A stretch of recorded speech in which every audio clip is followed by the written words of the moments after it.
Pero sana umokay siya. Sa TikTok kasi ayaw.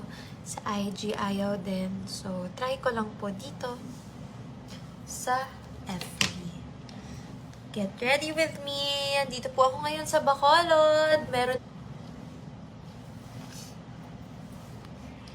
Ayan, hello po!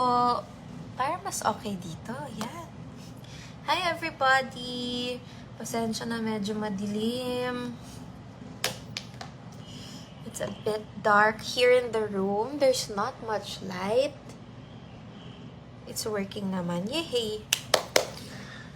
So, ayun.